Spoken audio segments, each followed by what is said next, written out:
Hello everyone, आज है 7 मई और आज इस वीडियो में हम बात करने जा रहे हैं आईआरबी इंफ्रा के बारे में।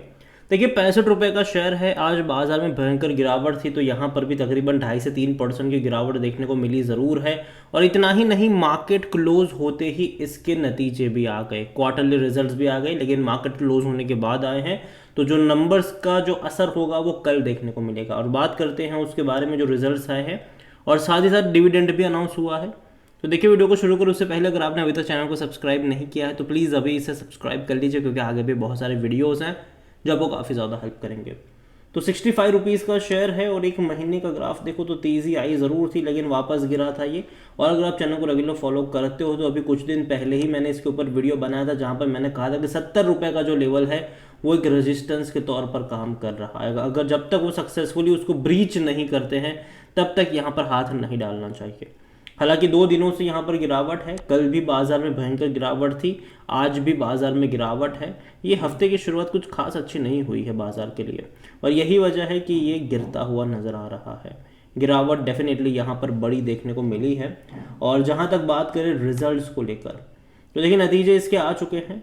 और इस बार का जो इनका रेवेन्यू रहा है, इनकम रही है, वो तकरीबन 2505 करोड़ के आसपास की है, जो कि काफ़ी अच्छी है, क्योंकि इससे पहले के क्वार्टर में 2077 करोड़ की इनकम थी और पिछले साल इसी क्वार्टर में 1700 करोड़ के आसपास की इनकम थी। तो इनकम में तेज़ी आई है, चाहे पिछले साल से कंपेयर करो या फिर पिछले क्वार्टर से। लेकिन ये जो तेज़ी है ना, उसमें कोई बहुत बड़ी तेज़ी रेवेन्यू फ्रॉम ऑपरेशनल से नहीं आई है। अदर इनकम यहाँ पर ज़्यादा हुई है, तकरीबन 445 करोड़ की यहाँ पर अदर इनकम हुई है, जो इससे पहले के क्वार्टर में 108 करोड़ ही थी और पिछले साल इसी क्वार्टर में सिर्फ 79 करोड़ थी। तो जो अदर इनकम है वो यहाँ पर बहुत ज़्यादा देखने को मिली है, और ये एक बड़ी वजह है कि रेवेन्यू में इतना बड़ा ग्रोथ देखने को मिल गया। और एक्चुअली में अच्छा हुआ कि अदर इनकम यहाँ पर ज़्यादा देखने को मिली, तो चीज़ें बेहतर हुई। क्योंकि देखा जाए तो भाई साहब, इनके खर्चे बहुत ज़्यादा मतलब यहाँ पर बढ़ गए हैं। अगर आप देखोगे तो तकरीबन तकरीबन इनका 2060 करोड़ का खर्चा हुआ है इस बार, जो इससे पहले के क्वार्टर में 1785 करोड़ का था। तो खर्चा बहुत ज़्यादा हो गया है यहाँ पर। और उस खर्चे में भी जो सबसे बड़ी कॉस्ट यहाँ पर जुड़ी है वो इनकी फाइनेंशियल कॉस्ट हुई है।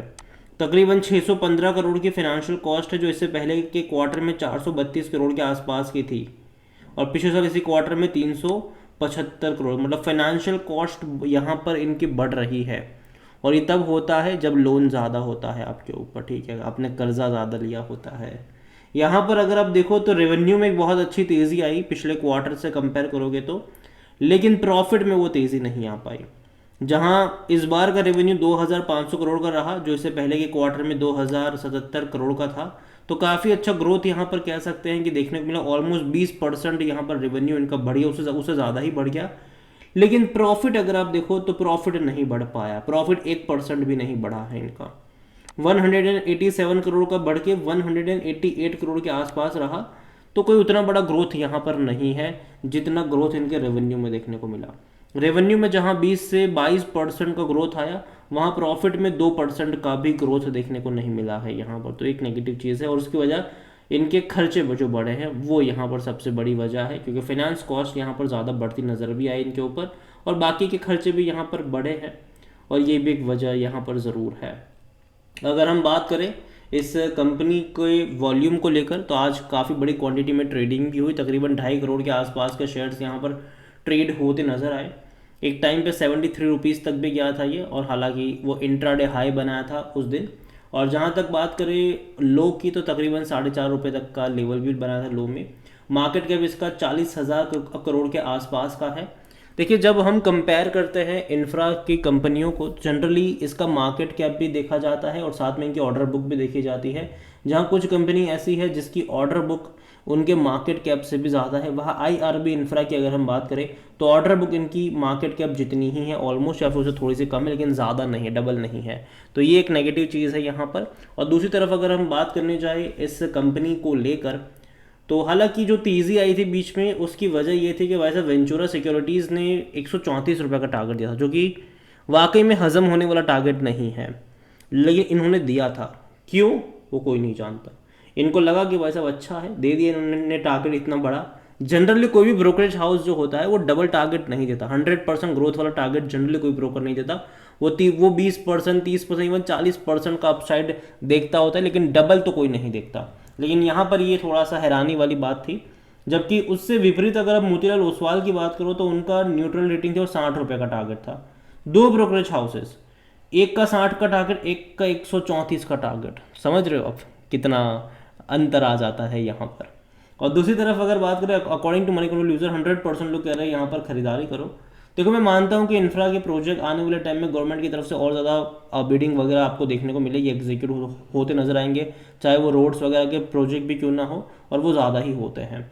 और जहाँ तक इस कंपनी की बात करें तो डिविडेंड इसने इस साल भी पे करा है 10 पैसा पर शेयर का।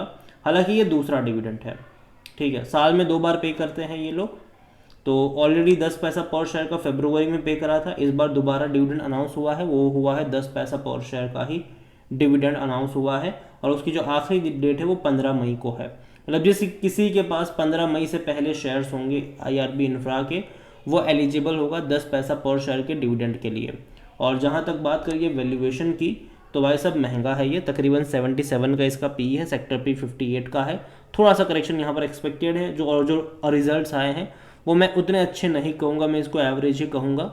और यही वजह है कि मैं कोई बहुत बड़ी तेज़ी यहाँ पर देख नहीं रहा हूँ। तो दूसरी बात यह कि मार्केट थोड़ा सा नेगेटिव ज़रूर है। और दूसरी तरफ अगर आप देखोगे तो कहीं ना कहीं ये एक 70 रुपये का रजिस्टेंस बहुत मतलब वहीं से गिर कर आया है।